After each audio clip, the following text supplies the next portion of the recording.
Hit that like, hit that subscribe, hit that share. Sports Hounds are live right now.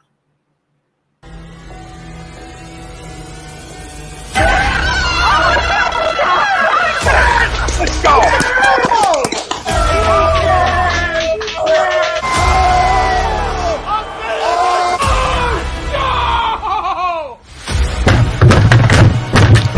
This ain't the fuck night, or this game can heat stink!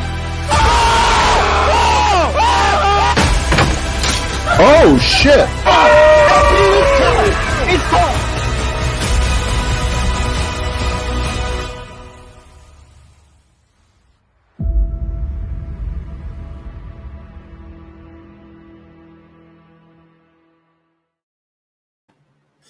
Good evening, everyone. Welcome to the Sports Hounds, exclusively on A2DRadio.com. We're live right now on Facebook, YouTube, Twitter, Twitch, Periscope, Instagram.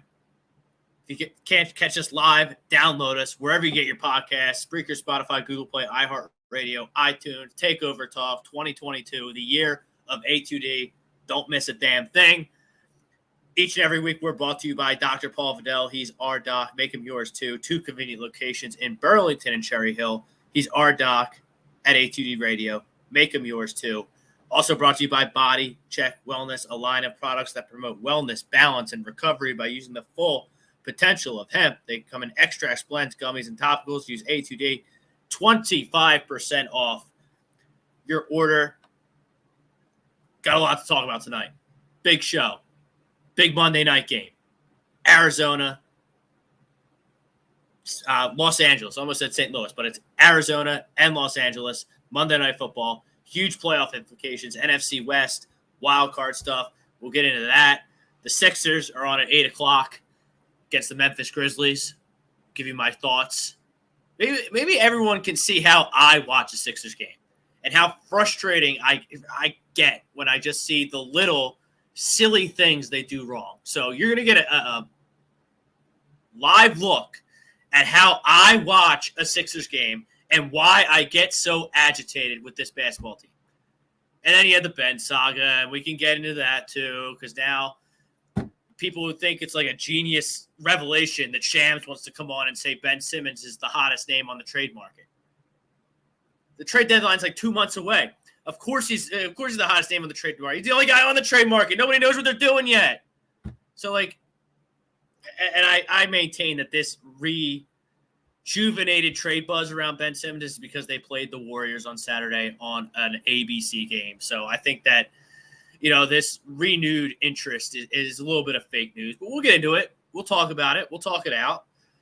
But first, foremost, our Philadelphia Eagles. 4 games left. The final stretch, the home stretch, the final quarter of the season, championship rounds, as they call it in UFC. We are entering the championship rounds of this NFL season. They are right there. If I would have told anyone out there that the Eagles, with 4 weeks to go, would be in position to potentially get in the dance, get in the tournament, and see what happens, I think everyone would have told me I was crazy.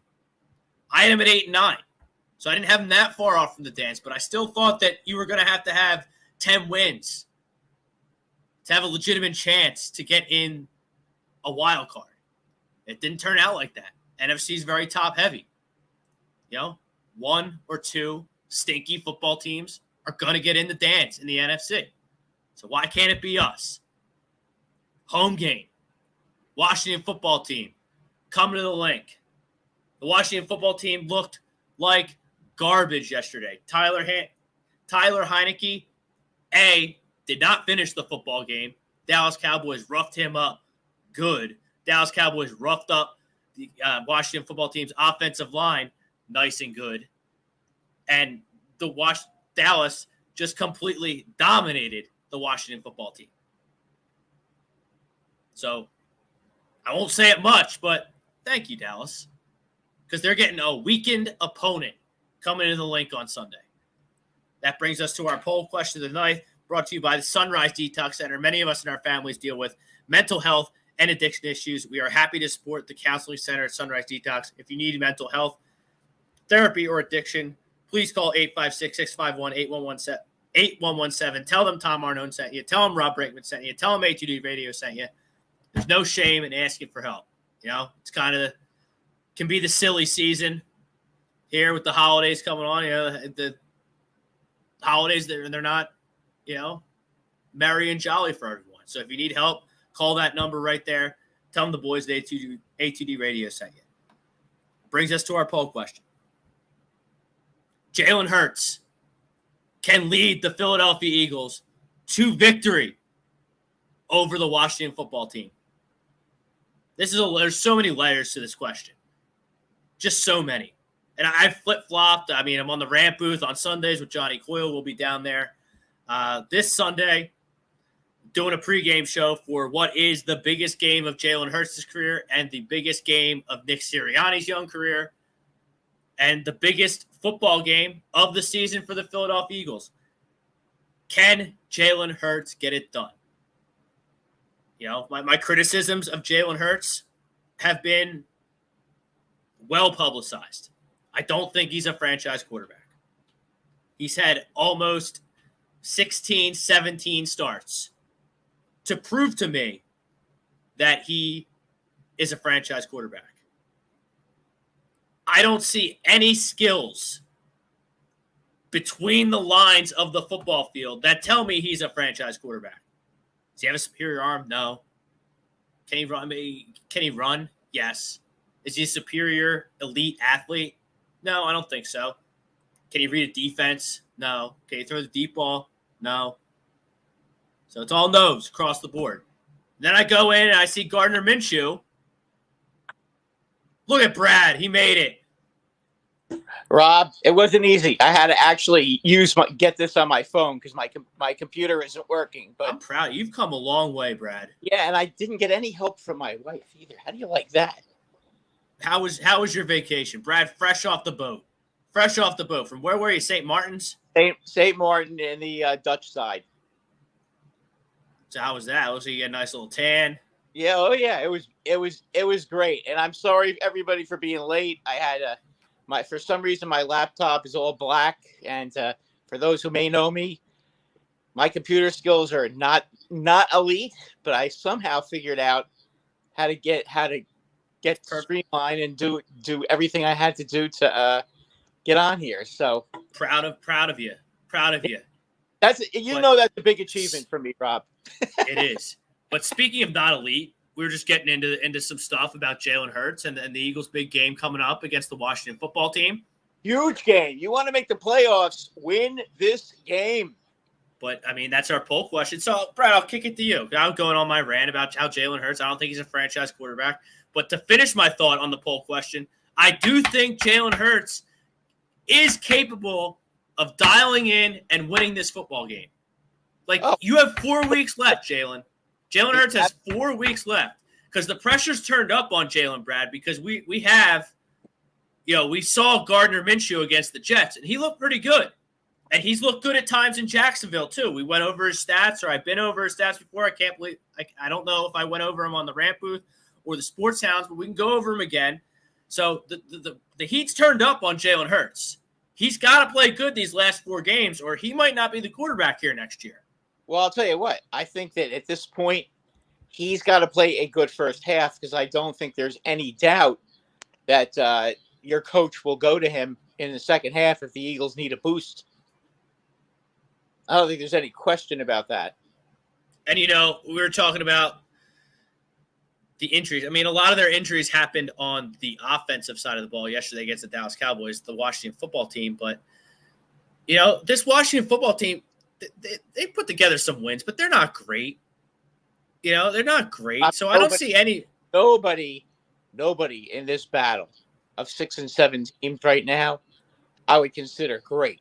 Okay, the Eagles are on the same level as all the other teams at 6 and 7 right now. They can beat any one of these teams, including Minnesota. I mean, Minnesota. I noticed that they named the Minnesota Pittsburgh game the Lose to Detroit Bowl. Did you catch that? Yes, I did. Yeah, I even caught that in St. Martin because we got all the we got a lot of the TV stuff there. So we weren't able to get any Thursday night football, but we did get we did get ESPN, so we were able to keep up with a lot of the stuff. At this point, they can beat any one of these 6 and 7 teams, and at the same point, they could also lose to any one of these 6 and 7 teams. So they've really got to buckle down. They've had problems at home. They've got to get past the fear of the home crowd and just play their game and just relax. I mean, have they had bad games? Yeah, but every one of these teams has had a couple of bad games. I want to get to the home road because Brad, they played all the superior opponents they've played. Tampa Bay, the Chargers, the Chiefs, who are back with a vengeance. They played all those teams at home. So I don't really care that they don't have a good home record because I didn't expect them to beat any of those teams, except for maybe the Chargers. They lost to the Niners at home, which is going to sting. Stings a lot seeing how the season's played out because if you don't get in, you're going to look at that game against your team, the Giants, and the Niner game because of tiebreakers. Yeah, so I'm not. The whole problem for the Eagles right now is they're 0-2 in the division, and that's a problem because they've got to at least go. They have to at worst be 3-3, which means they've got to win. And I'm assuming that if the Cowboys have something to play for, that the Eagles are not going to beat the Cowboys because the Cowboys look like they're back. They got to win the 2 Redskin games. The 2 Washington football team games, and they got to win the Giant game. Simple as that. There is no other way for them to get in. If they end up splitting with the Washington football team, and then Washington beats the Giants the second time, and the Eagles don't beat the Cowboys, it's going to be tough. Because remember, and I know this is going to sound a little childish to say that, but I mean, here's the problem for the Eagles. They brought this on themselves with the Giants. The Giants could control the Eagles' destiny the last game of the season with that Redskin game. If it comes to the Giants having to beat the Redskins for you guys to make the playoffs, I wouldn't count on that happening. That's fine. Then the Eagles should have beat the Giants and not scored 7 freaking points in the Meadowlands, and Agreed. they should have beat the Niners when they only put up 11 points. They've been very up and down, the Eagles. But again, you've seen them at their best and you've seen them at their worst. Okay, I think on a good football field where there's no bull crap going on with the weather, I mean, certainly the Eagles are capable of beating the Washington football team. At the same hand, I think that the Washington football team feels the same way about playing the Eagles as well. So as far as I'm concerned right now, I would rate the Eagles a slight favorite because they're at home. And I do think that this home field, I think the fans are going to be all up for this game. I think that the Eagles are going to be up for this game, and they're going to be ready to play. The Eagles are actually a -4 early favorite. Yeah, they should be. I think that at this point, they should be favored in this game. I mean, they've got everything to gain in this game. So our poll question tonight brought to you by Alan Foy of eXp Realty. Looking to buy or sell a home, looking for a change in career or brokerage, contact Alan Foy of eXp Realty at 302-682-8820 or visit him at alan.foy@exprealty.com. So our poll question is Jalen Hurts capable of winning the football game over the Washington football team? I just realized about 10 minutes before we went on the air that the Eagles were at Lincoln Financial Field at home. I thought this game was in Landover, and the one later in the season was. So I'm mistaken on that. So Jalen Hurts at home, Eagles off a bye. I absolutely agree to this poll. Absolutely agree to this poll. Jalen Hurts, we saw him make good throws against Denver, and that's when I was like, okay, he can have 2022.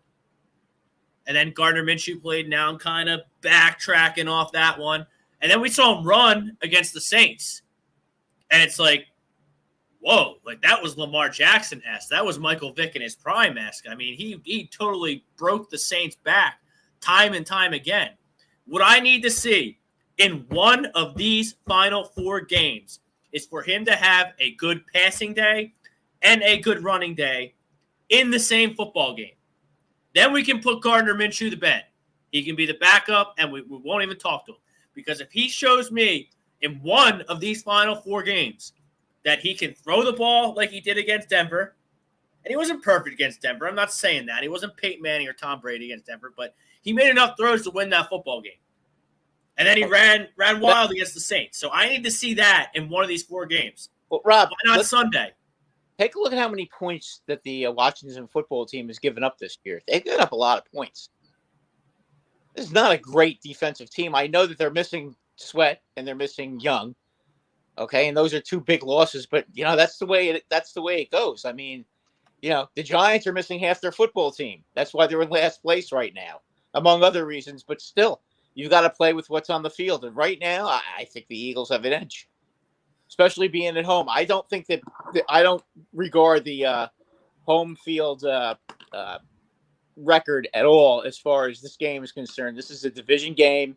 This is a game you have to have. It's your first home game this season against a divisional opponent. And I think the Eagles are going to come out and they're going to win this game. Now, again, they're going to need some help. They're going to need, Minnesota to screw up because I think they don't have that's the one team they don't hold tiebreakers with. I'm not worried about Minnesota screwing up because it stinks. But Minnesota's schedule is also a killer too. I mean, I just watched them, like you said. I just watched them lose to the Lions. Oh, Minnesota? Yeah, they had a nice win last Thursday night against the Steelers, although they almost blew it at the end. But again, Minnesota's another one of these teams that you see moments of greatness and then you see moments of horribleness here. So I mean, there's no reason. It's in front of them. Okay, they have, in my opinion, a very forgiving schedule the last 4 games. So there's no excuse for them not to, at worst, go 3-1 here. And at 9-8, they should be able to make the playoffs. And I hear you on the help, but let's have the Eagles worry about going 3-1 or 4-0 first. Well, the key then is we'll worry about the help. They've got to sweep Washington. They can't not sweep. They have to sweep them. They have to in order to have because of that Giant game, they got to sweep Washington. And if they don't sweep Washington, then they've got to win the Dallas game. And that's not going to be easy because right now it looks like whatever's been bothering Dallas, it looks like they're back in form again. They played well yesterday. Yeah, Speaking of the Dallas game, Brad, good, January 9th at Lincoln Financial Field, Jet Share Lot. The ramp booth is going on the road. We're doing a tailgate party. 11 a.m. to kickoff. We're doing the ramp booth in the parking lot. There's a Facebook event. We're talking about it now. We need all the fam to be there. I want to meet you guys. We've been locked down this pandemic for a year and a half. We have all these great fans, and I want to mix it up. I want to tailgate with everyone, and I want to kick Dallas's ass on January 9th. I don't care if the Eagles are eliminated. I don't care if Dallas has nothing to play for. I still want to kick their ass, and we're going to do it. Oh, everybody wants to beat. Listen, you know what? If by some chance the Giants beat Dallas, that could open up a chance for you guys to get to possibly win the division. Well, not Brad, that, but not. I don't think that's going to happen. Not with all due respect to your Giants, if this clown quarterback that they have now, if Dallas plays anything like they did yesterday against the football team, yeah, the Giants will get spanked. I agree. The Giants are going to The Giants right now, unfortunately, really are a mess. They don't have Jones anymore. Looks like he's done for the season. As a matter of fact, his career might be over because from what I understand, he has the same kind of neck injury that David Wilson, the running back that they drafted back when they won the Super Bowl in 2011, 2012. He has the same injury. And a quarterback, especially a running quarterback, I don't know if he's going to even play again. So, they're a mess right now. The GM is going to be resigning at the end of the season, thank God. The coach is probably going to be gone too because I can't imagine a new GM is going to want to keep Judge around. So they're a mess. Any team that gets to play them now is going to be playing them, and God only knows who's going to show up now. So, that's I think all the glitter that could have been is gone with them now.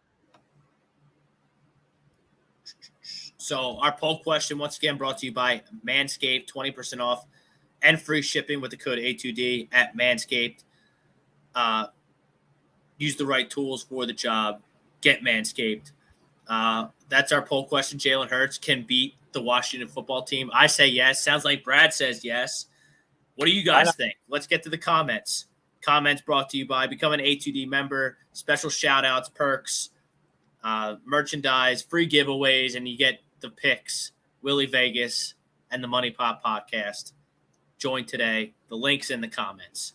$9.99 is a steal. My question for you about Yes. Hurts, can he raise his level of play in a big game? We got to figure it out in these last 4 games. This is a big game. This is going to tell you a lot about this young man, how he ends up playing, especially this game, because this is a game that the Eagles, like it or not, have to win. There is no ifs, ands, or buts about this, because if they end up in a tie, more than a 2-way tie, with these other teams to make the playoffs, they don't go by head-to-head. They go by division record, Right? And then go by conference record. So, head-to-head could be, if head-to-head is out the window, then it comes down to divisional record. You got to win this game. You can't afford to lose this game and then put all the pressure on yourself to then go and win in Washington, and then beat Dallas. I mean, you should be able to beat the Giants, but still, that's a lot of pressure. Win this game, okay? Grab the bull by the horns and put yourself in a position to be winning. You're in, because I do think if the Eagles win all their games, they're going to make the playoffs no matter what happens. I agree with that. I mean, to answer your question, I think we're can this kid cut it in the league, or is this kid a backup gadget toy like you've suggested in the past? Because you have, like I said before, you have Gardner. He put good film out there against the Jets. So I don't know if Jalen Hurts has a first half like he does against the Giants. I think he's on the bench in the second half. So, like you said, Jalen Hurts needs to raise his level of play. He needs to hear those footsteps of Gardner Minshew, and he needs to play well on Sunday. He needs to throw like he threw against Denver, and he needs to run like he ran against the Saints and prove that he belongs as a franchise quarterback in this city and in this league. You couldn't have said it better, Brad. It's a huge moment for this GM, Howie Roseman, who picked him in the second round. It's a huge game for Nick Sirianni and this coaching staff. By far the biggest football game he's ever been the head coach of. And it's a huge game for Jalen Hurts. If you want to be a franchise quarterback, you want $100 million, you got to play good in this game. Because I don't think if you throw out a dud like you did against the Giants in the Meadowlands at home in the biggest game, the biggest pro game of your life, I don't think Jalen Hurts is going to be able to recover for that, because me, you, Tom Arnone, everyone here at A2D Radio is going to crush him. Twitter's going to crush him. Facebook's going to crush him. Sports Talk Radio is going to crush him. And I don't know. That might be the end of Jalen Hurts. If he plays like he did against the Giants, that might be the end of Jalen Hurts in this city. Let's get to some comments. Brian Daly's in the house. He agrees to the poll. The Washington team is banged up. Should be able to take advantage. I hope. Look, 2 offensive linemen went out. Their quarterback, Sweat, is out. Chase Young is out from prior injuries. So this team is beat up. And this Eagles team should be fresh, Brad, off the bye. You would think so. I mean, listen, the bye is a big advantage. Look what happened. I mean, if you want a perfect example of how big the bye is, take a look at the Browns-Ravens game. Okay? I know Lamar Jackson got hurt, blah, blah, blah. Okay? But I watched the first half of that game. Okay? And in the first half, the Browns were all over the Ravens. I mean, Lamar had no time to get rid of the ball. And it was actually, I mean, I hate to say this, but it looked like to me it was only a matter of time before Lamar was going to get hurt, because they literally, the Browns were so fresh and so ready to play. This is what you need from the Eagles. Okay? You need that surge, that extra step, and the home field advantage. You've got all that. Get off to a good start. Put the Washington football team in your rear view mirror and let them try to chase the game. Okay, that's what needs to happen. I don't want to see the Eagles fall behind early and then have to try to chase the game the whole time. Okay, that'll just put more pressure on this kid. Go out there, get ahead early, and put all the pressure on them. Because you know what? Washington has to win at least one of these 2 games against the Eagles. If they don't, they're not going to make the playoffs. I mean, the game is big for Heineke as it is for Hurts. And it's not like if Heineke plays. Yeah, well, and again, it's not newfound money for Washington. Okay, playing against Tampa Bay last year in the playoffs, which was a big game for Heineke. Okay, they had nothing to lose with that game. There was no pressure on him that game because there was no expectations. He went out there and played great. You know what? Now it's a little different. Now you've got expectations. Now they expect you to win this game. So the pressure is on Heineke just as much as it is on Hurts. And the Philadelphia fans will not make it easy, as we know. They are a very tough crowd. They'll be loud as all hell when the football team gets the ball. So it's not gonna be a picnic for that team. They're gonna have to come into a very, very difficult environment and try to win on the road. So it's just as tough for them too. But again, Hurts, you have to be like Eli Manning. Okay, you can play average your whole career. Okay, but when it's time to play in a big game, that's when you have to play your best. And if you play your best, nobody's going to complain. You know, you come out there and you light it up, you put up 30 points, no matter what happens, okay, nobody's going to think of you in a bad light. Go out there and do it. He can do this. He can do this. You can run a lot, throw the ball, be smart, don't get overhyped. Don't throw the ball into the ground and go out and play a nice, clean game. Greg Milakovic, what's up, fellas? He disagrees with the poll. He's all in on Minshew mania, which is fine. I mean, it's okay to be excited over Gardner, but like Jalen's starting, so I'm gonna root for Jalen and hope for the best with Jalen. But now at least I know in the back of my mind that if Jalen stinks, I have this guy Gardner in the wings that could maybe either, whether it's at halftime of this game, whether it's in a week against the Giants, whether it's week 17, 18 against Dallas, or it's next year. I have a quarterback who has a lot of good game film in his repertoire in Gardner Minshew. But keep in mind, though, Rob, that was against the Jets, and the Jets are a really bad defensive football. But he looked good. I mean, yeah, but everybody. Good. Even the Saints looked good offensively yesterday. I know they had Kamara back, but still, I mean, the Saints are not a good team this year. So look, I mean, I've read, I mean, this guy is 6th-round pick. I mean, he's had over a 90 QBR in his first 2 seasons, and then they go with Urban Meyer down in Jacksonville, and they pick Trevor Lawrence, who doesn't look like all that in a bag of chips right now with Urban Meyer down there in Jacksonville. It looks like they might be better off with Gardner Minshew, at least for this season in the short term. I don't know about that. In the long term, I think I'd rather have Lawrence. But I mean, Minshew was pretty good his first season, but he wasn't good last year. He was bad last year. Now, I would agree that he's got a lot more help with the Eagles, especially on the offensive line. But I mean, I don't know that he's a starter, if he's a franchise quarterback, or if he can win a game like this. What I would say is I wouldn't start him. I would let Jalen Hurts start, and you've got him you can bring him in the second half if you need to. If you can bring him in if you need to spark the team. There's things you can do with this guy. I mean, you can even bring him in for a couple of gadget plays. I mean, there's a lot of things you can do with him. He got a game in, played pretty well against the Jets. Again, it is the Jets, but he did get that whole game in, and they put up some points. So let's see what can happen here. Bryce Blackwell, he's in the house. He's coming to the tailgate. Are you guys out there coming to the tailgate? January 9th, Jet Show lot, 11 a.m., ramp booth. Come, you get some food, you get some drink. We're going to talk about how we hate Dallas. We're going to talk about how we love the Eagles. Hopefully the playoffs will be on the line for this football team. And, we're going to mix it up. I think we're going to be getting out a lot more with the people here in 2022, whether it's Sixers playoffs or Phillies games or, we want to meet you. We want to interact with you because you make us go. For the fan, by the fan. It was here first. Don't let anybody fool you. Brian Daly, I want to see Jay Hurts be a QB. I want to see him more patient in the pocket and go through his progressions and throw the ball and not take off if his first target isn't there. The best comment so far tonight is right there by Brian Daly. Jalen Hurts' tendency early in the season is he didn't read the defense. If his first read wasn't there, He ran the ball. He ran.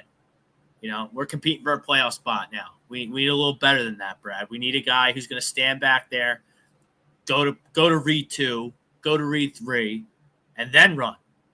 Climb the pocket, avoid the rush.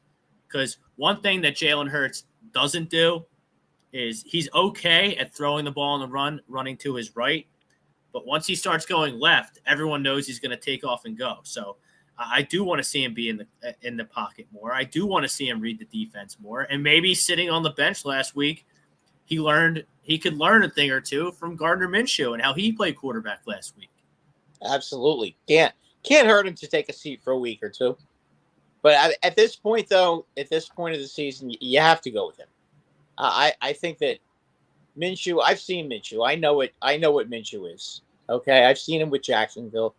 It's not like you've got Peyton Manning on the bench. Okay, it's Minshew. He's okay, but is he a franchise quarterback? I doubt it.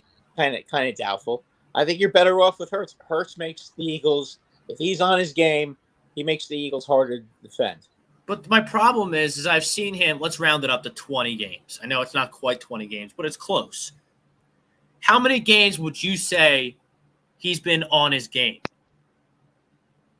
Probably at least half of them. Half of them? Really? Yeah, I think so. I mean, he played good in Atlanta. This season he's played well. He's played well against the lesser defenses, and he struggled a little bit against the better defenses. But doesn't everybody? I guess. Like I said, I just want to see a game where he can throw the ball like he threw the ball against Denver, and a game where he ran the ball like he did against the Saints. I need a little combo package. I'd be more worried if I were you about their defense, because their defense at home has been a problem this year, especially. Look at the competition. Look at the competition at home, Brad. I know all the good offenses they played have been at home. Yeah, but they got dominated by San Francisco in the second half as well at home. I mean, San Francisco was able to. I mean, that's ages ago. I know. No, I'm just saying it's still that there is a little issue there. And by the way, I just want to make a comment about the Chargers, boy. Justin Herbert is unbelievable. Terrific player. He is. I mean, if you're talking about the top 2 young quarterbacks that are coming up, that are up and coming in the league right now, he and Joe Burrow are just superb quarterbacks. Superb. Yeah, how about Burrow yesterday against the Niners? Mahomes has been around a while, but you know what? These 2 guys in their second year, it's real apparent that they're both franchise quarterbacks, but Herbert is going to be the best quarterback in the NFL one day. Mark my words. That guy can do it all. I mean, he's got an arm on him. Even he can run to his left and flick the ball 40, 50 yards. It's unbelievable how good that guy is and what kind of an arm he has. And the accuracy, too. Spice Nova checking us out on Facebook. I hope I agree to the poll and able to take advantage. So she thinks Hurts can take advantage. Cryptolicious, she's in the chat. She has a question. How did Minshew produce 39 TDs, 11 interceptions on the Jaguars? That's an elite stat. 3-1, 4-1 touchdown. I mean, look, I've been over it. Like he put up good film and he has good numbers in Jacksonville. He's just a 6th-round pick. He's a little undersized. He doesn't have a rocket arm. So, when they had a chance to get Trevor Lawrence, they went after it. I don't think you could really second-guess that, though. I mean, Trevor Lawrence, you put some guys around him. But Jacksonville right now has nothing to put around him. I mean, that guy is basically out there on his own. And then she says, if you take away the Falcons game, which I think was Jalen Hurts' best game to date as a starter, was the Falcons game in week 1 this year. Hurts has 10 TDs and 8 interceptions. So you can't pick and choose, Brad, is her point. Or could be a guy, I guess, Cryptolicious. You can't pick and choose. You play who you play, and you got to perform against who's on the other side. Exactly. Whether it's Tampa or it's the Jets. Look, you have a situation now where if one guy doesn't work, you can always go to the other one. This isn't this. This is no time to worry about hurting somebody's feelings. You got to win this game. There's no moral victories on Sunday. This is a must win. You want to make the playoffs, you have to beat this team. This is one of the teams you're competing with. You have to beat them twice, because again, if you end up in a tie, in a three-way tie, it's going to be all about the division record, and that's you've got to win these division games. And we have Dennis Allen. Let's go Cowboys. Go through his progressions. He relies too much on his escapability and not his eyes.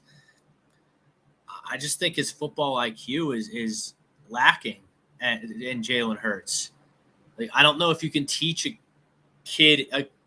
young player in the pros to read a defense. That stuff has to be, second nature at this point. I don't know.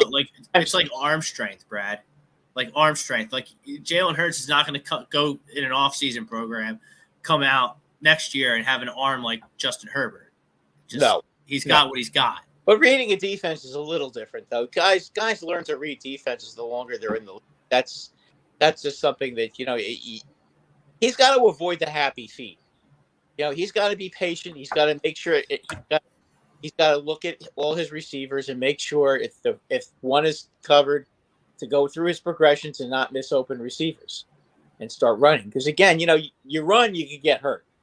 I mean, it happened to Lamar finally yesterday. Everybody who runs the football as a quarterback eventually will get hurt.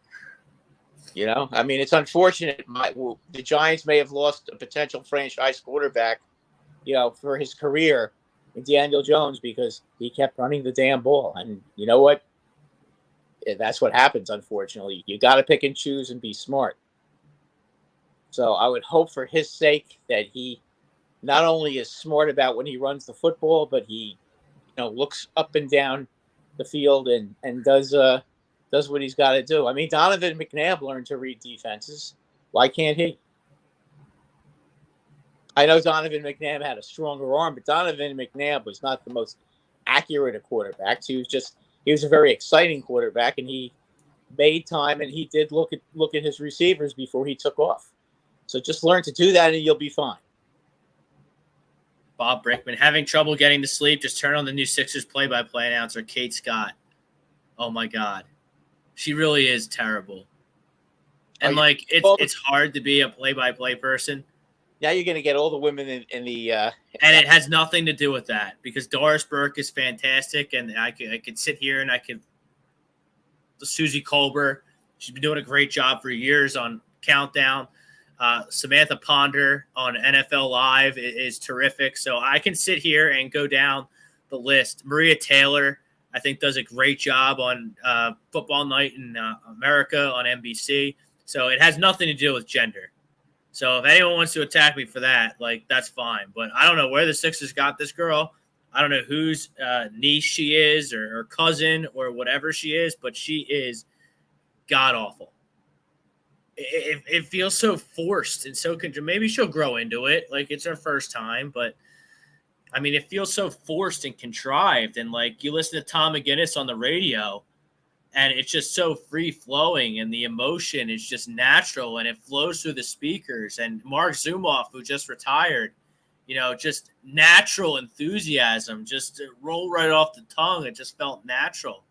This girl, I mean, I'm sorry, but that's what the Sixers are. The Sixers are a joke, so they have a joke play-by-play announcer.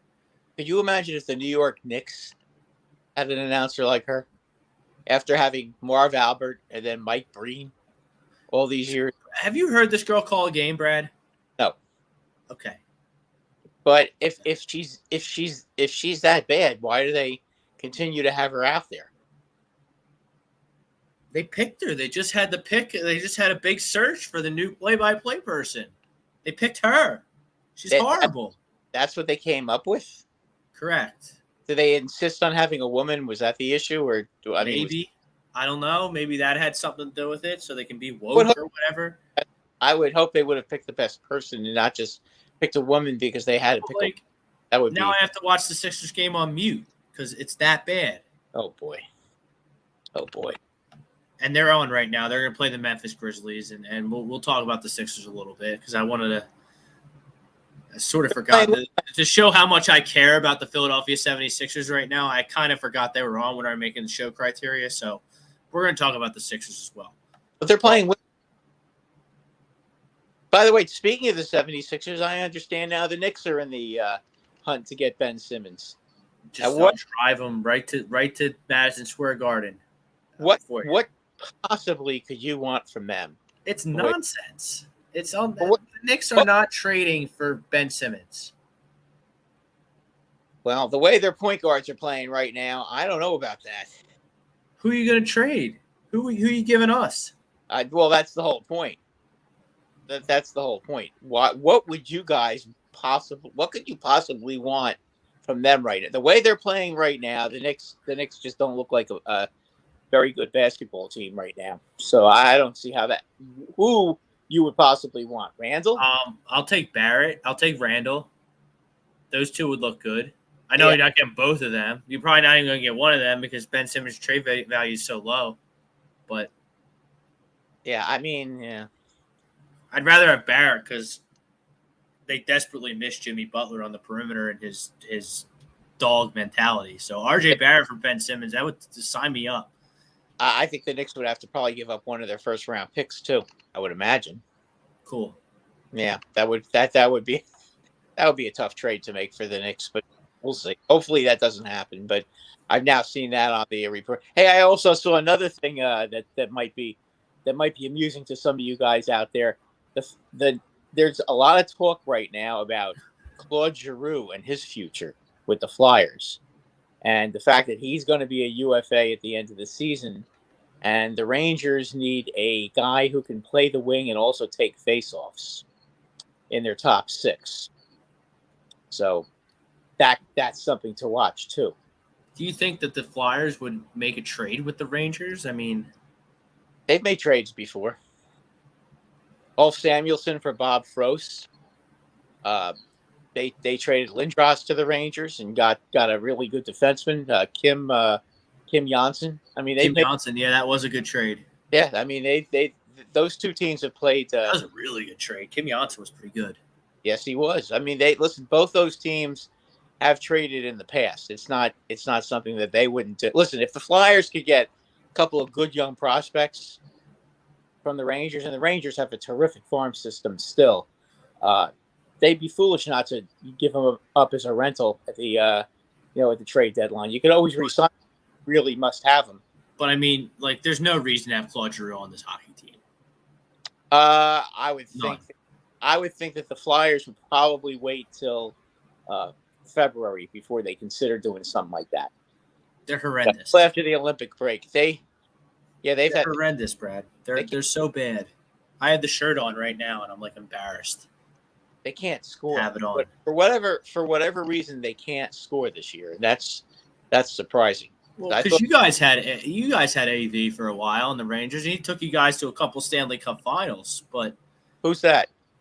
Alain Vigneault. Oh, Vigneault is a good coach, but you know what the problem is? The problem is Vigneault's got the same system that he's had his whole coaching career. He likes to headman the puck. He likes to play counter hockey, and his teams don't play defense. They don't block shots. That's just not his style. Well, like the Flyers, I feel like they were. Now look, I'm not a puck head like you and the Hockey Happy Hour, Rob Hobie, and all our friends over there. But I watched the team, and like it's one of the better defensive teams I've seen in the last couple of years. And then you just can't score. They can't score. Giroux can't score. Couturier is Travis Konechny is horrible and washed up, and he's a never was. He's not even a has been. He's a never was. I just don't understand, because you bring in guys like Keith Yandel, who was playing well, and the guy from Buffalo who got hurt. Ristolainen was doing really well. And Hart has looked good at times, but then you're not going to win any hockey games scoring no points, no goals. Excuse me. Well, a lot of it, you haven't had Hayes for the most part the whole season. My point is the players let AV down. Yeah. I think so. Look, AV can coach, but you know what? I think that most likely his way of coaching and the players that he has on on your team right now just weren't going to mesh. AV likes young, fast guys. He likes to try to transition with speed, and the Flyers just don't have a very fast team right now. They have a lot of slow guys on their team. All right, they're getting ready to kick the ball. We'll get back to your comments. We'll get back to the Eagles, Washington football team talk, some Sixers talk to come. And, we kind of touched on the Philly, New York stuff with the Ben Simmons and Claude Giroux stuff. But we can revisit it. They just kicked the ball in Arizona. Biggie in Monday Night Football, Brad. The Cardinals. This is the game, Rob. This could be the although I don't know about this anymore with the way the Packers have been playing lately, but this could be the championship game. Who knows? This could be a playoff preview with these two teams. I'm in love with Arizona. I think Arizona's going to the Super Bowl. I love Kyler Murray. I love Hopkins. I love their defense. Kingsbury seems to have figured it out. If you can figure out between the Cardinals, the Tampa Bay Buccaneers, and the Green Bay Packers, who's the best out of those three, you're pretty good. Because right now I have them all pretty much dead even. Well, because I've seen this from the Packers year in and year out. They always kind of get to the NFC Championship game and lose. So I'm just going to go ahead and assume they're going to do that. They might not even get to the NFC Championship game this year because the Cardinals and the Bucs are really good. Dallas is good too. So that's going to be a dogfight to get to that NFC title game. But I don't know. There's something about this Arizona team that I really like. You go 2-1 without Murray and Hopkins. There's Aaron Donald just absolutely destroyed the entire Arizona offensive line on one play. Well, he's capable of doing that. So and the Rams, I feel like the Rams have a lot of star power. But the Rams need some kind of a kick in the ass to get going. Quite frankly, something needs to happen to get them rolling. They need to gel as a team. Because, you bring Odell in, you bring Von Miller in, and then you lose Robert Woods, and then Van Jefferson's got to step up, and Odell is new, so you got to get him up to speed. Darrell Henderson's not playing tonight, so Sony Michel is finally going to get his chance to be the lead back in this offense. Obviously you have Ramsey and Donald, but, the rest of the defense is kind of role players. 2nd and 21, not a good start for the Arizona Cardinals, but I like the Cardinals in this football game, and I like the under. It was 2. Okay. And James Conner is playing terrific football, and they're going to get Chase Edmonds back. They have great receivers around Murray. I think that Ertz trading for Zach Ertz, I think is really going to pay dividends for the Arizona Cardinals in the playoffs. Oh, absolutely. And you know what? They lost their starting tight end, and to be able to bring a guy like him into the mix is definitely going to help them. Ramsey got COVID, so he's not even out there tonight.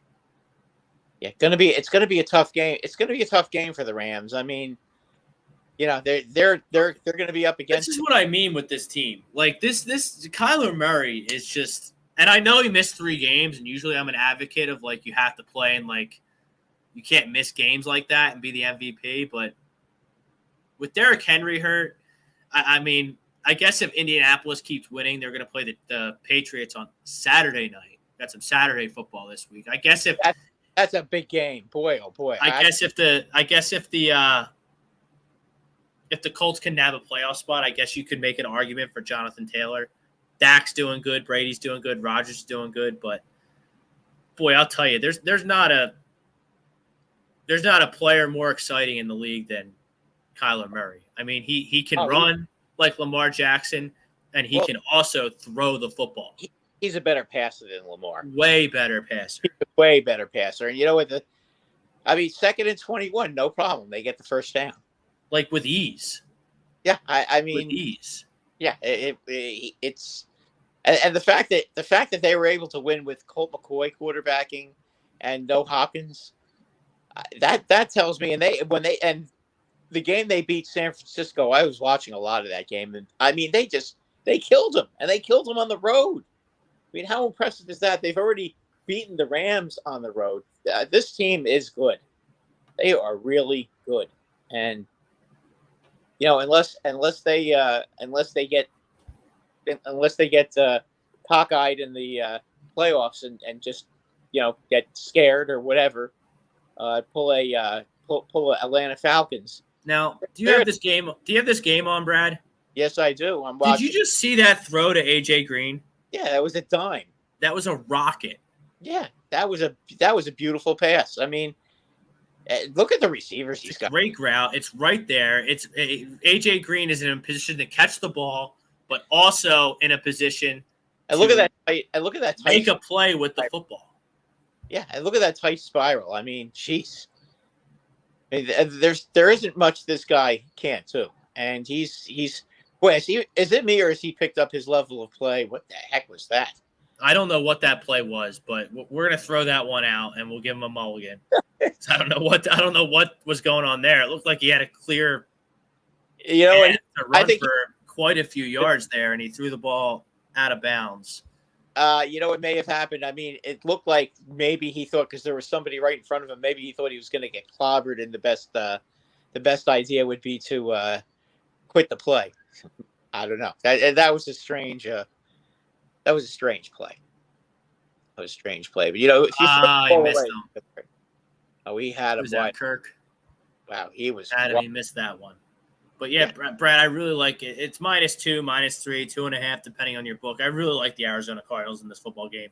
I think they're a better football team than the Los Angeles Rams. Good football team over there for the Rams. A lot of talent. Don't get me wrong. But I mean, I think it's that year. Arizona remind me a lot of the 2017 Philadelphia Eagles. Yeah, I agree with you about that. They just their year. What? Look at this. He had a little bit. Through a little miscommunication. He's at AJ Green, number 18. He was wide open. Oh boy. Yeah, but he got him. He had that ball off his back foot though. Their receivers are winning. He had the deep in. He had the deep end wide open as well. Yeah, the problem is though, Rob, he was under a fierce pass rush. Oh boy, I mean, he was wide open. I mean, this is gonna be Matt Prater field goal here, but these receivers are winning at the line. Murray's seeing the field. Like, I really see this. Did he get it there? Oh, that's good. 3-0. Yeah, field goals are good for the under, Brad. Under 51 for this one. I got under. Yeah, I would like under 2. I'd take the under 2. Both these teams are good defensive football teams, so I think points won't be that easy to get. How crazy! The 19's in the house. Isn't it crazy how AJ Green has stayed healthy all season? Yeah, I mean, you saw what he can do in Cincinnati when he stays healthy. It's a no-brainer ad for a young quarterback like Kyler Murray. Is that a sarcastic comment, or that AJ Green wasn't trying to be healthy, or not? He's had his problems in his latter years in Cincinnati, but you bring him to the desert. The weather's warm. You don't have to deal with that Cincinnati cold. The pressure's off because Hopkins is there. He doesn't have to be the all-pro guy. He can be a secondary guy because Christian Kirk and Rondell Moore, they're good players too. Yeah. I mean, look, it's a totally different situation for him now. He comes over there as the as the veteran who's going to come in and try to help the team win, and it's not going to be all on him. So that does make a big difference. Jimmy's in the house. Jimmy Rodweller. Check him out on the Flight Zone with Evan. Up after us. Right here on A2D Radio.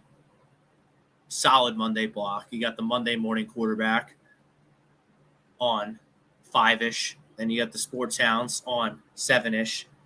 And then you got Flight Zone on at 9-ish. So you got from 5 to 11:30. You got sports talk right here in one spot. A2D Radio for the fan, by the fan. We're live on Facebook. We're live on YouTube. We're live on Twitch. We're live on Twitter. We're live on Instagram. Live on YouTube. If you miss anything, download us wherever you get your podcasts. Spreaker, Spotify, Google Play, iHeartRadio, iTunes. Takeover Talk. A2D Radio. 2022. The year of A2D Radio. For the fan, by the fan. Where do you want to go next? Don 19 had a basketball question for us. Do we think Zion Williamson will ever play basketball again? Zion Williamson, by the looks of it, weighs about 300 pounds right now. So until he gets his weight down and becomes in game shape, I am going to say no. Because you can't play – Zion Williamson is a basketball player that relies heavily, Brad, on his bunnies, so to speak. His explosiveness. Yeah, and I mean, the problem with Zion, Zion's not Shaq, okay? He can't just run people over and get to the basket. So he's got to lose some weight. Like a lot of weight. Like a lot of us, but we're not professional athletes. Right. So. Zion Williamson was Greg Oden 2.0. I mean, that's not fair. That's not. They're different players. You got to find a different bust to compare him to. Which I would definitely consider Zion Williamson a bust right now. Part of the problem is he keeps getting himself hurt, and when he's hurt, he's not practicing. When he's not practicing and not working out, then he eats, and he's got to stay healthy. If he does, he's going to end up eating himself right out of the league. Incredible talent. Yeah, incredible talent. So athletic, so explosive. Yeah, some of these guys, a lot of these guys that, they put on weight. I'll give you an example of somebody who put on weight and now is not as explosive as he was before, and that's Randall on the Knicks. Put on 20 pounds of muscle, and now all of a sudden, and Mitchell Robinson as well. They both put on 20 pounds, and all of a sudden now they're not as quick. And in Mitchell Robinson's case, he's all of a sudden he's not a great jumper anymore. So sometimes that muscle is not necessarily good for certain types of players. He can't be weighing 3. Look, I'll relate it back to Philadelphia. Donovan McNabb. Remember Donovan McNabb's first couple seasons as a starter? He was really lean and quick and agile, and then he started working out like crazy, put on all this muscle, and he lost some of his elusiveness and his explosiveness. He also started getting hurt too. Yeah. Started getting injured. Well, I mean, what did he do? He broke his foot the one year, and they lost to Tampa. Sports hernia, and I think he popped his ACL once. So yeah, he recovered from all of them. Yeah, I guess. All I'm saying though is sometimes being that muscular is not it's not the I answer. totally agree with you. It's like all the golfers, Brad. All the golfers came out of the pandemic. They look like the Incredible Hulk. That's not. You got to be, muscle endurance and lean and fit, not bulky to play golf. Yeah, I agree. That's not the way to go. Yeah, Brad, we had a great Monday night game from Don 19. What are y'all thoughts about the Patriots game? Mac Jones threw 3 passes last week and still won the football game. Mac Jones was terrific with handing the ball off last week. He was. I don't know if you saw that on vacation, but I bet you were watching. I was watching that game. Look, I bet you were happy in St. Martin's and not in Buffalo, New York. Well, I wasn't too happy with the way Buffalo played. I mean, but the problem was really that win just. What is win do you like that? It ruins the game. It's a shame.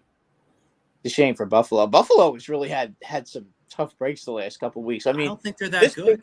But this week, they got behind Tampa Bay, and I'm moving because I got to get my wire because of what's going on with my computer.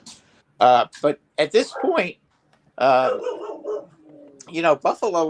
they put themselves in a must-win situation. It's really kind of a shame. So I mean, look, I just don't think they're that good.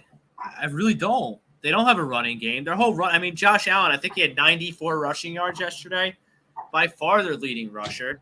I don't think you can win a championship with your quarterback being your leading rusher. I'm not sure if that's even ever happened. And then Brady, obviously, with the walk-off victory. And, they're playing good teams. It's not like they're losing to bad teams, even though they did lose to Jacksonville. But I don't know. Something's now Tre'Davious White's out. So, I mean, I don't know about Buffalo. I really don't. Buffalo is in trouble now. I mean, they almost have to run the table. So, they're not even going to make the playoffs. I mean, I'm trying to bring up the playoff picture here. Here it is. This will work.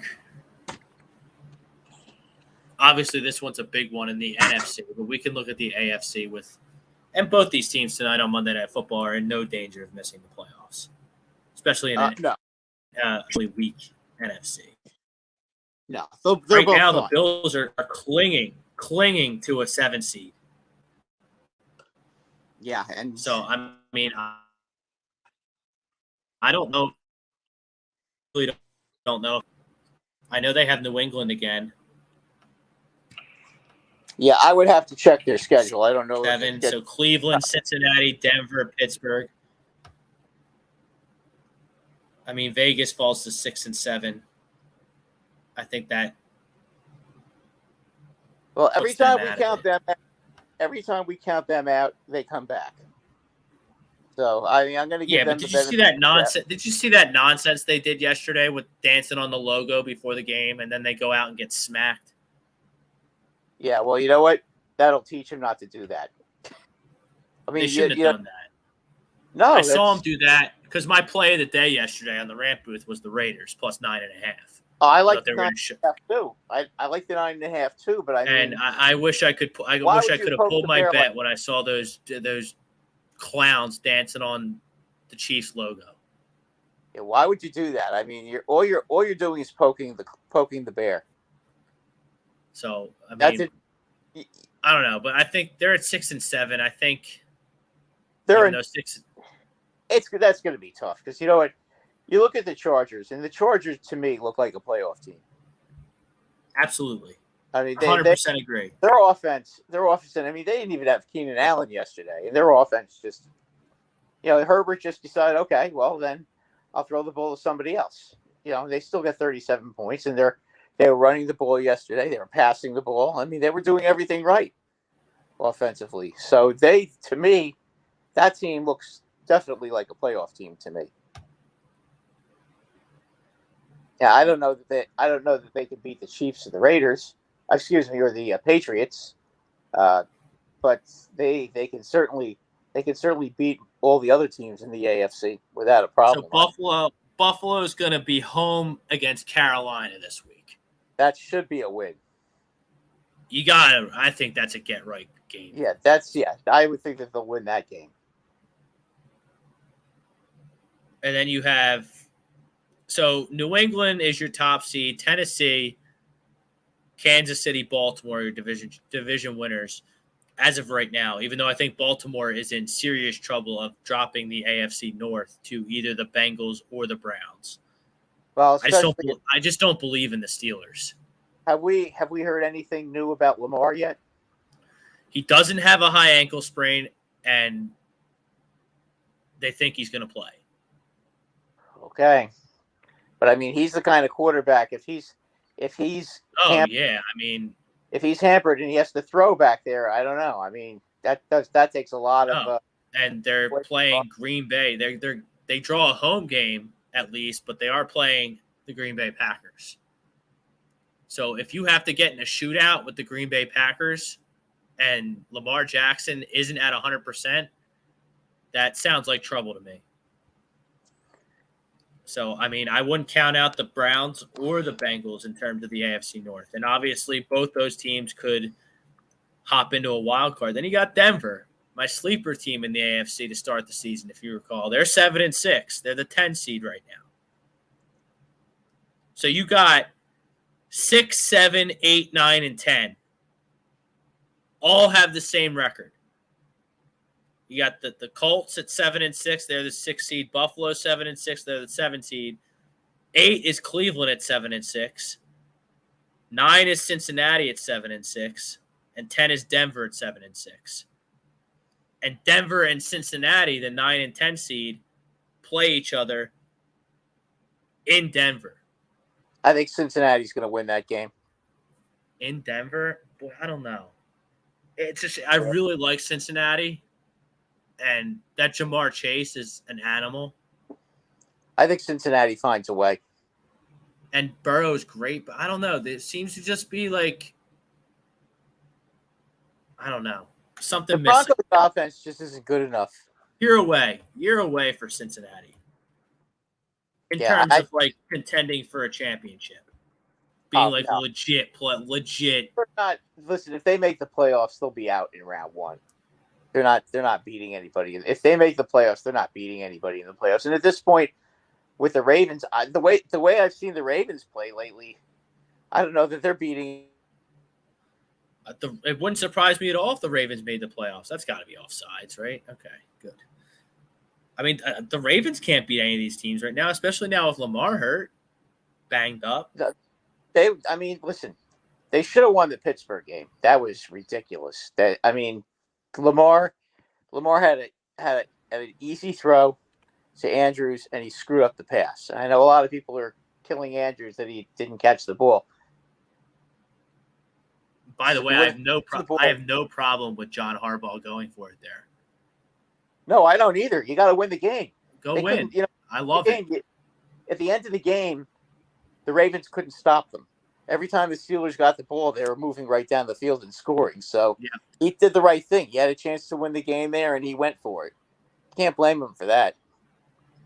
But the Ravens yesterday, they looked terrible, and then all of a sudden, they come back and they're down 2 points and they have the ball and they get the ball to midfield, but then they couldn't move it any further with the kid that they brought in to replace Lamar. So, they were almost able to pull that out. But again, it just seems to me that the Ravens, something is missing right now. I know they lost another big time player last week against Pittsburgh. I can't remember who it was, but they did lose another player. Did you see that catch on Monday Night Football? Did he just make a one-handed catch? Look at this throw and the catch. Yeah, was that a one-handed catch? Unbelievable. Yeah, he grabbed it with one hand and pulled it down. Watch this. See? I just think they're that team this year. Yeah, I really do. That was a nice. This has been a really nice drive by the Cardinals right now. They're just about ready to. 10 plays, 62 yards, 6.2 yards a play, eating up 5 minutes of clock. Yep. And we'll see if Connor can get the edge here. No, not quite. Nope. Cryptolicious. Minshew career-wise ran 100 times for 500 yards. Hurts ran 185 times for 1,000 yards in 16 games. Not sustainable. Shows both are athletic. 5.3 versus 5.8 yards a catch. Look, it sounds like Cryptolicious is with Greg Milakovic. Buzz with Minshew mania. Yeah, that's fine. That's fine because listen. They're entitled to their opinion. Look, I said at the top of the show before you logged on, Brad. Jalen Hurts hasn't really shown me anything that shows me without a shadow of a doubt that he is a franchise quarterback. So if you look at Kyler Murray, threw it right to the fucking Rams. Look at this. You got to be kidding me. Come on, kiddo. He's making us look bad, Rob. Well, that's good for the under. Yeah. But boy, oh boy. Oh, what a tremendously awful throw. I mean, what is he looking at? Was that Mike Glennon back there throwing? Because that looks like a Glennon pass. Bryce Blackwell, Denver will be interesting, especially playing with emotion after Demaryius Thomas passing. 33 years old. Wow. Demaryius Thomas passed away. I know. That's a shame. And, our condolences to anybody who may have known him or any 33. I mean, Brad, he could still be in the league ripping off 1,000-yard seasons. Yeah, no, I know. I mean, that was a shame. He got into a car accident, and he was getting, he was something happened with a car accident, and he was having seizures, and that led to his passing. Yeah, that's like Brad. I'm 32. Yeah, this guy's 33, and he's gone. It's crazy. Shame. It's a shame. But anyway, horrendous throw there by Yeah, he did. Kyler Murray. Not good. Yeah, Good for the under. Good for the under. Yeah. He didn't see the linebacker sitting there. I mean, he probably could have ran that ball in. Oh, but it happens. It happens happened to Russell Wilson in a much worse time, as we all remember. Very true. All right, we'll see if the Rams can. I just tuned it over to the Sixers. We were midway through the second quarter just started. Excuse me. The Memphis Grizzlies hold a 4-point lead against the 76ers. Now, Brad, my frustrations with the Sixers are at an all-time high. And you know I like to get on the Sixers, and they frustrate the hell out of me. But, Brad, this management team in Philadelphia seems like content playing a star down. They don't care that he's not here, and they don't seem to be interested in actively pursuing a trade. It frustrates the hell out of me because you're wasting Joel Embiid, who's not going to have a big shelf life in this league. He's a center. He's already been hurt a bunch. He plays hard. He hits the deck about 30 times a game. So you're wasting Joel Embiid's prime, dicking around, figuring out what you want to do with Ben Simmons. Either trade him or kiss his ass so much that he comes back and plays. I don't think he's going to get traded, personally, Brad, because I think his value's at an all-time low. And well, if they're not willing to take a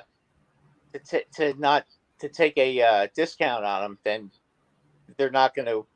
Nobody's going to offer them top value for Ben Simmons. No, and that's my point. That's the problem. Economics 101, common sense 101, Brad, that you don't sell an asset at its lowest point. So it's in the best interest of the Sixers is to kiss his ass, say whatever you got to say, get him back in the building, and hope he plays and plays well. That's the Sixers' only chance to get to an Eastern Conference final. Problem is he's not playing at all. He's going to have to get himself back in basketball shape again. That's probably gonna take. I mean, he's been working out at St. Joseph's University in Philadelphia.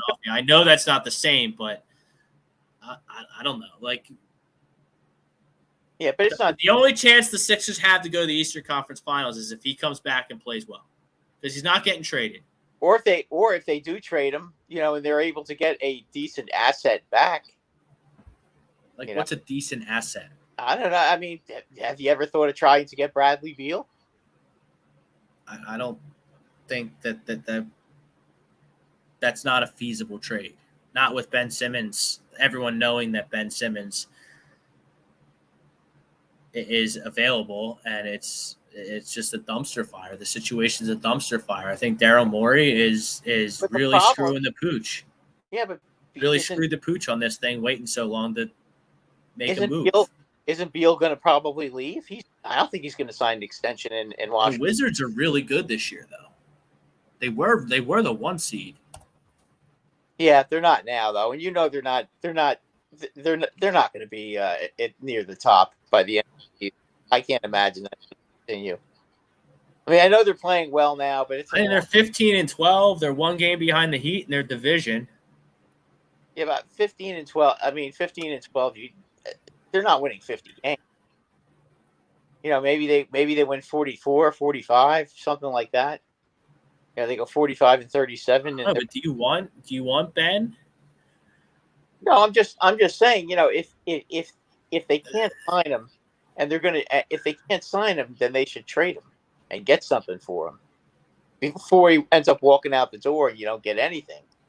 And I guess, but I mean, everybody's going to be lining up to get Bradley Beal. You know what I'm saying? Why would they settle for Ben Simmons, who's just a pussy?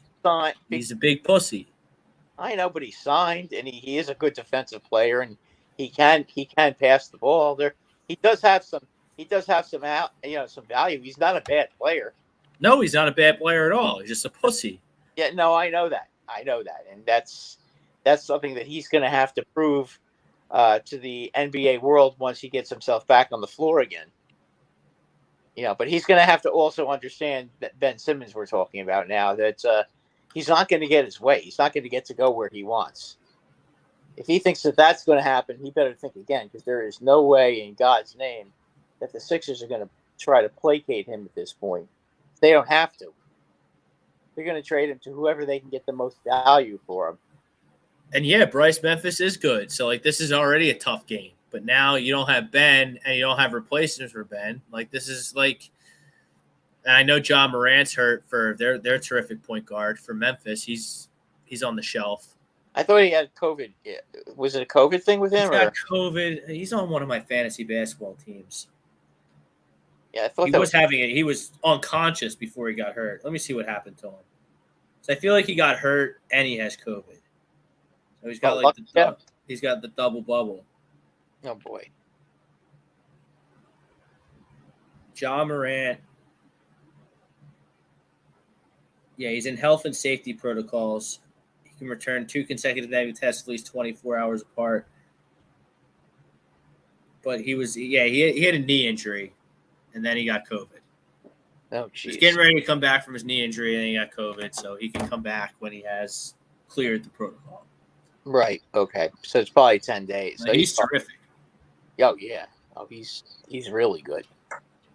He's really good. Look, we've been waiting and waiting and waiting. At some point, they're going to trade Simmons.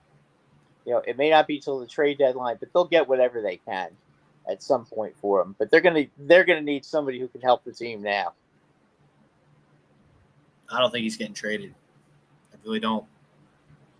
I'll tell you what, he's getting traded. The way that kid Maxi's been playing doesn't seem to me like it's that big of a deal anymore. Yeah, it is, because Tyrese Maxey is young, and Tyrese Maxey can't defend. That's true, but he looks like a real. Oh, I'm a big fan of Tyrese Maxey. I've been singing his praises since they drafted him. Yeah, I mean, you picked him what, number 20? Yeah.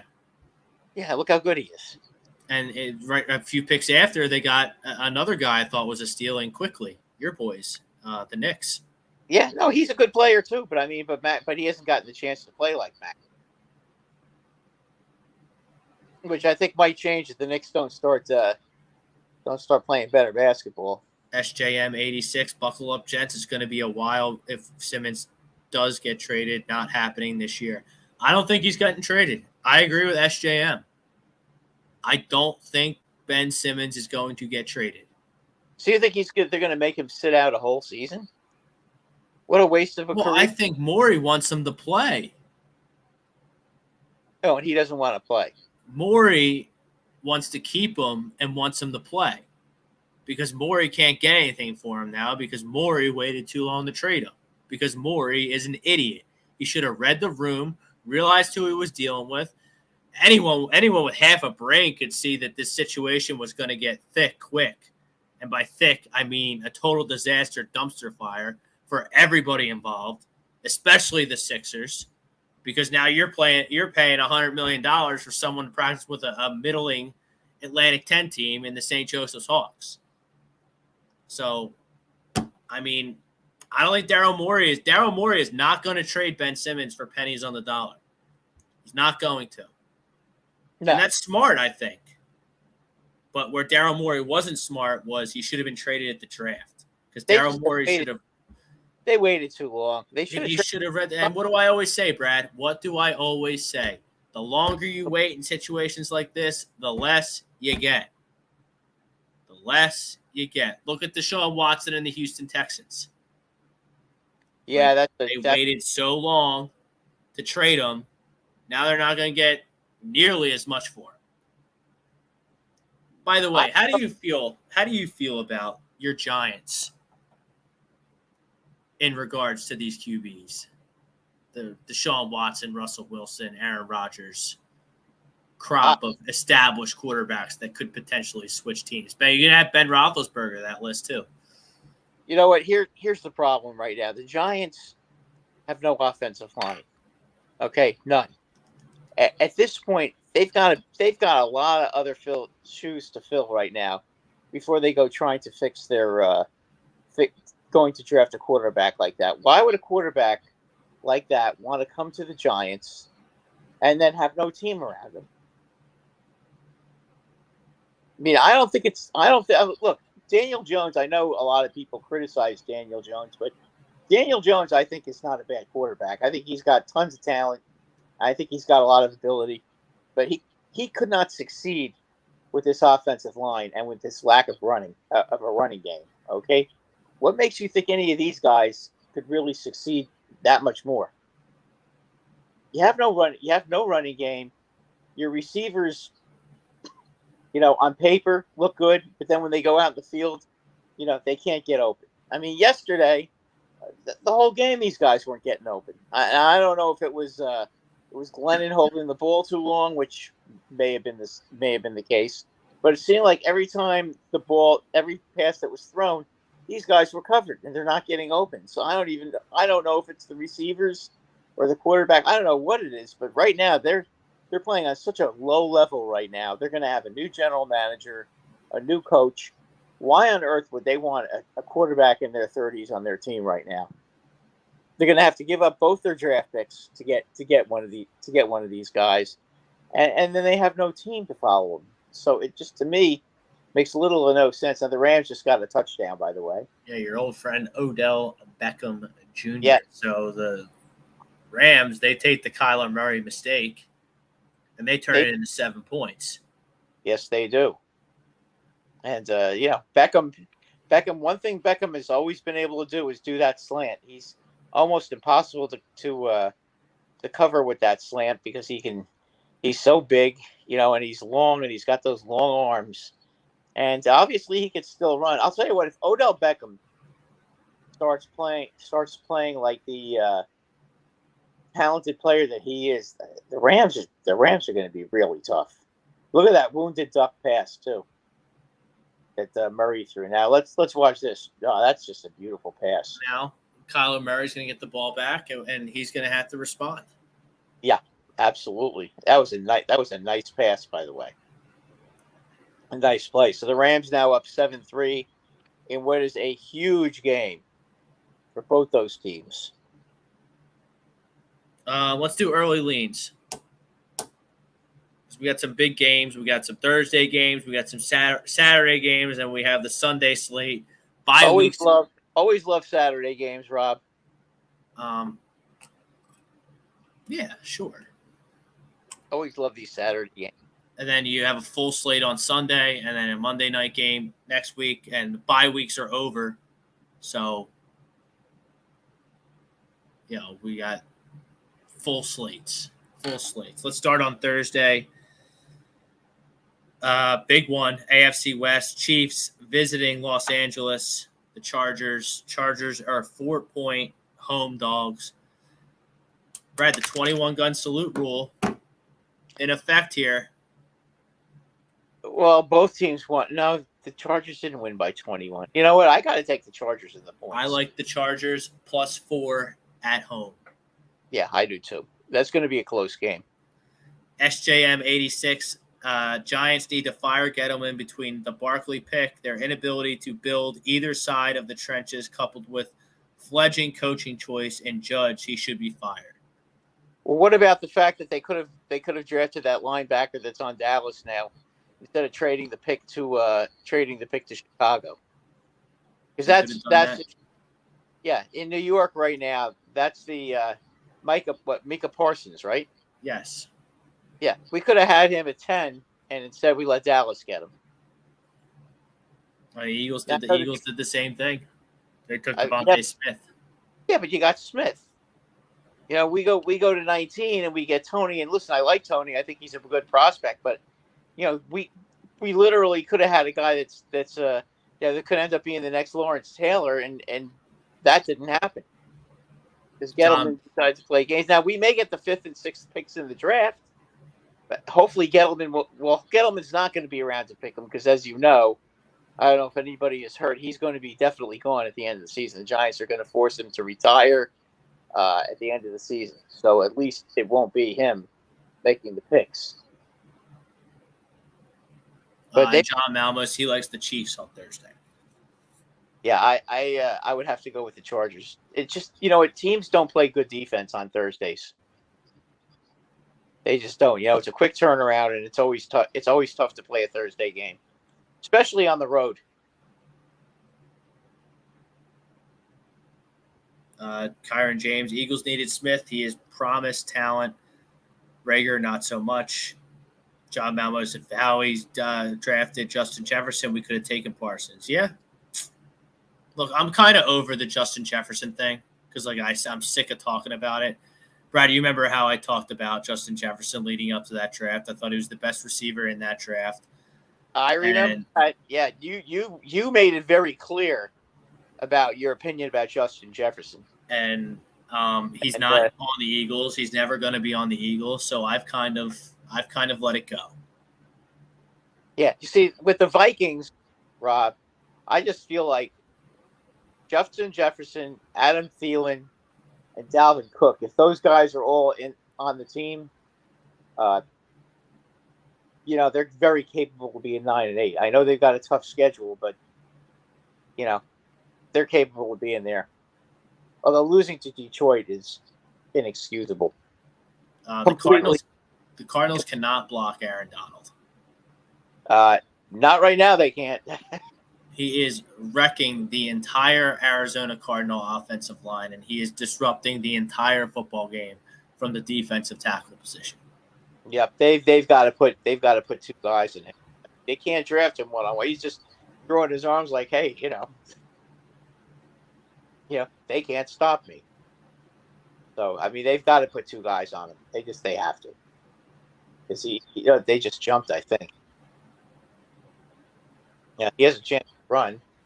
Is that a first down? It sure is. I think that was offside, by the way, on the Rams. They look like they jumped. Did they call that a catch? Yes, they did. That's an unbelievable catch. Man, AJ Green can still play. Oh yeah. What? Wait a minute. Oh my God. They just took it away from him. Why? I think the second call was holding against the Cardinals. I mean, I guess they're going to show who's they're showing the whoever. Okay, that was the. I guess somebody was holding Donald. I suppose. I don't know. I know. In any event, it's still 3rd and 23. They would have had the first down on that play. Yeah, that's a tough break.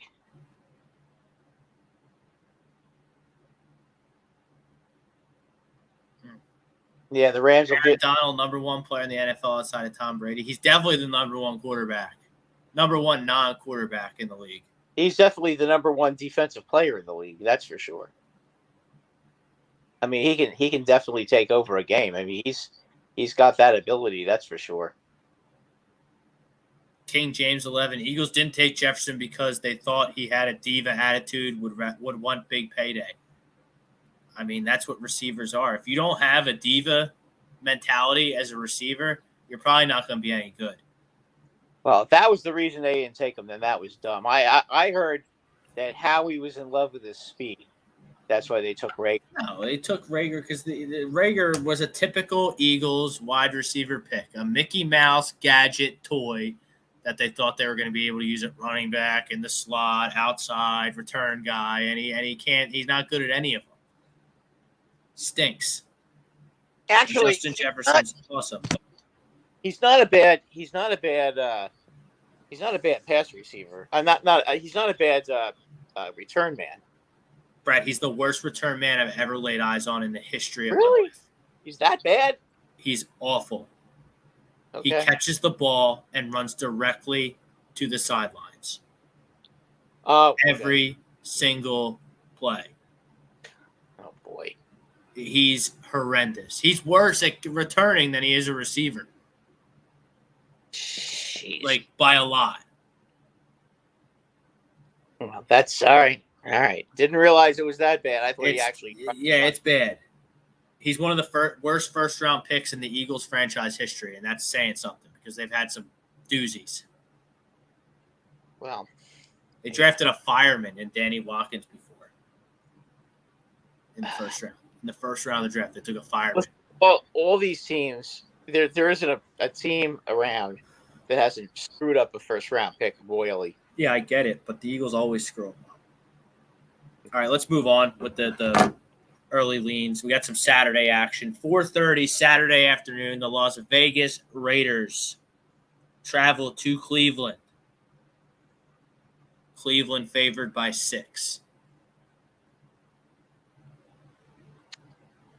Okay, I guess the question here is can the Raiders control that defensive line of the Browns?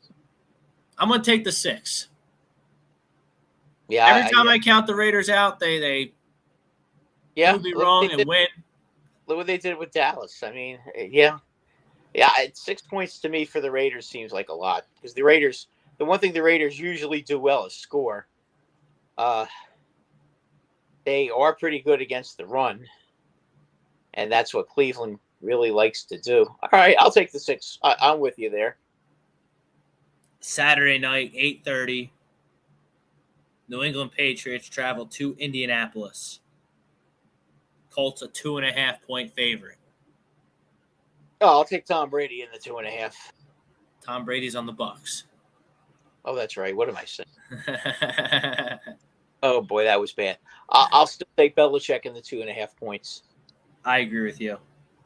My bad. Like the book is kind of out on Carson. Carson bullies bad teams, and he terrific defense though. They have a terrific plays defense. bad against subpar elite teams, and the Patriots are an elite team, especially on defense. I like the Patriots here. Yeah, I think the Patriots right now are on just an unbelievable roll right now.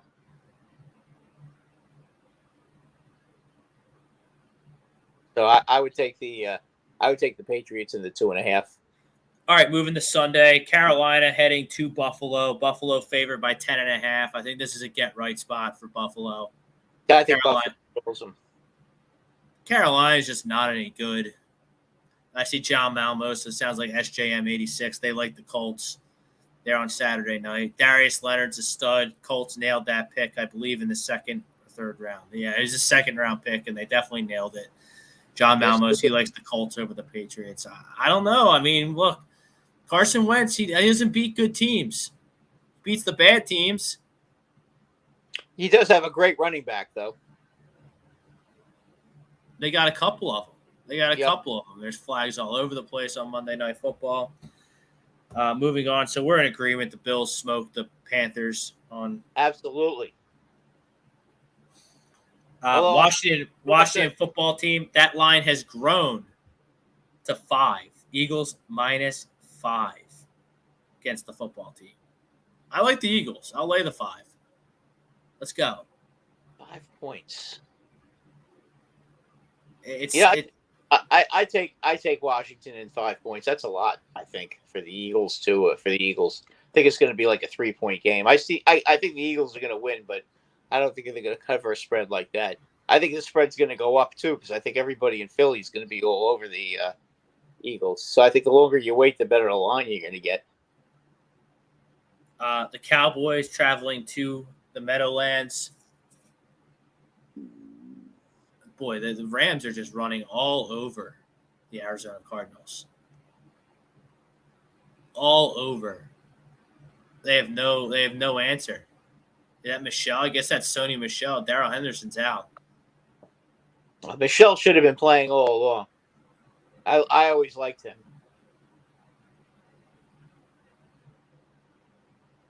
You know, and now you've got Stafford making a nice throw over the middle. Did he hang on to that ball? Yes, he did. Boy, Odell's on a roll now. Watch out. Tell you what, they start getting him on a roll and he becomes a dominant player, they're going to be real hard to beat. That's a great throw. Yep, he put it right in the breadbasket. Look at that. Odell just had to put his hands up. Yep. And Odell, as you know, he's going to catch the ball. No, I'm just wondering if that's a little bit of a late hit on Stafford. Well, I didn't call anything. No, I know, but if you ever notice, Stafford never gets those kind of calls. Cowboys traveling to East Rutherford. Cowboys a staggering 10-point road favorite. I got to say, I'm not betting on the Giants. No. I think the Cowboys beat them by 2 touchdowns. Tennessee and Pittsburgh. Big rivalry, even though they're not in the same division. Pittsburgh, a 2-point home dog. I kind of like the Steelers here. They burnt me last week. Tomlin will have their guy. Tomlin will have his boys ready for this game. Yeah, I think you're right. Somehow Pittsburgh's going to win that game. Tomlin always has his guys ready for the big games, and then they lose to the Lions or they tie the Lions. They lose to the Vikings. Nonsense like that. Jets and Dolphins. Dolphins are favored by 8.5. Dolphins should have no problem with this game. They're playing better. They're off a bye. Yep. Might want to monitor the COVID. They have a lot of COVID down there in Miami going around right now, so you might want to monitor that before you place a bet on that football game. Yeah, but here we go. He had a barn burner, Brad. Real barn burner in Houston. I'm sorry, it's going to be in Jacksonville, but it's the Houston Texans visiting the Jacksonville Jaguars. Oh, God. I'll take the Jaguars. You're laying 3. I don't care. Houston can't score. It's the worst offense, I think, in the league. Arizona, I mean, both those teams stink. Game anyway. Arizona's going to travel to Detroit. That's a 14-point line in favor of Arizona.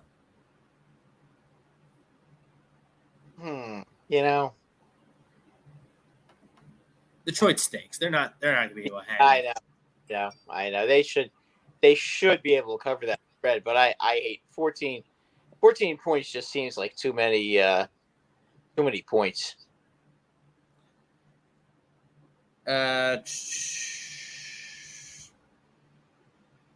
Falcons visiting the Niners. 8.5-point line. 8.5. Yeah. Oh, it seems like a lot. Oh, I mean, yeah, the 49ers offense isn't great. I think a low scoring game. That seems like a lot, doesn't it? SJM 86 up with 20 towards Urban Meyer's lap dance, but not for his Jags. They're awful. I mean, couldn't have said it better myself. Do we even have to comment on that game? I mean, come on. Yeah, no, we'll just move it on. Bengals, yeah. Broncos, 1.5-point favorites in Mile High. I'm with you. I think the Bengals find a way. Yeah, I agree. Boy, the Cardinals, they need to stop badly. They got to stop the bleeding here. Yeah, at 3-0, this game just completely changed after that interception. Yep, and they got good pressure there, and Stafford had to throw it away, so we'll see that. Green Bay visiting Baltimore. Obviously, Green Bay is a 5-point favorite on the road. Obviously, that has to do with the health of Lamar Jackson. I'm taking the Packers here if I had to. You know what? I got to take the Ravens. I think the Ravens. This game is a big game for the Ravens, and they've been a good home team this year. And they always their defense always seems to really rev it up at home. So I'm going to go with the Ravens in this game. And there you go. Cardinals got to stop. I wonder if McVay's going to leave the offense on the field here. Oh, there's a flag. Uh-oh. I bet it's against them. Like it's against the Cardinals, I bet. Nope, illegal man downfield. So the Cardinals, are they gonna try a 55-yard field goal? I would go for it. Yeah, he is gonna go. No, he's not. He can't punt from there. Who's their kicker? Matt Gay, I think. Solid, decent guy. Yeah. Does he have the leg to kick it's a long kick? 55, yeah, I guess. I mean, they're going to try it. Yeah, I mean, he's pretty good. 23 for 24, too. Why not? He's got it. You get it there? He got it there. Yeah, out of there with plenty of room to spare too. 10-3. Yeah, that would have been good from 60. A few games left here. Right down Seattle and the Rams. That's a big game for Seattle. I'll tell you what, Seattle is right on the cusp right now of being in the hunt. They're 5-8. You got all these 6 and 7 teams. So, if some of these 6 and 7 teams lose, suddenly, and they win, suddenly they're right in the middle of the picture. Now, the Rams, you would think they could have a letdown after this game. 6.5 point favorite they are. Russ has had a couple of games now back. Who did the Rams beat yesterday? I can't remember now. Seattle beat Houston. Seattle beat Houston. Oh, that's no big deal. The Rams on the road after a Monday. I'm sorry, the Rams are at home. Oh, the Rams are at home. Okay. Correct. Yeah, you got to go with the Rams then. Primetime game's a little lackluster. The Saints visit Tampa Bay. Tampa Bay's an 11-point favorite. Tampa Bay's going to roll them. And then next Monday night, Minnesota, Chicago. In Chicago? Chicago putting up 30 burger last night in Lambeau. Well, did you watch that game? Not really. That was a ridiculous. Some of the stuff that happened in that game was ridiculous. I mean, you get a guy fielding a punt on the 2-yard line, and this is one of the Bear guy on a punt return. He catches the ball at the 2-yard line, and you're sitting there saying, "What the hell are you doing running it back?" And then all of a sudden he goes goes right, then reverses his field to go left, and he's got the whole damn sideline and ends up returning it at 98 yards for a touchdown. I think they had a pick six or some kind of a law. That was a really crazy game that they were able to score all those points. They're actually ahead at halftime too, the Bears. Yeah, but Minnesota has been such a weird team. Minnesota's going to give it up. They're going to give it up. Yeah, I could see them doing that. Yeah. I mean, they rode to Detroit, so they have to win that game. There's no question about that. That's a big game for Minnesota. They can't lose to the Bears. I mean, they can, but they can't afford to. We're going to wrap it up. We got Sixers Live reactions following us. Sure, we're going to have a rambunctious crew. See what they think about the Sixers, Grizzlies. Sixers were down 11 at half, if my math is correct. I'm sure that second half is underway. So keep it right here on A2D Radio. Sixers Live reactions coming up next. He's Brad Ryer. I'm Rob Brakeman. Thank you to Frank Besby. Thank you for our great sponsors. Thank you to everyone who liked, subscribed, and shared the show. Until next Monday, peace out, everybody.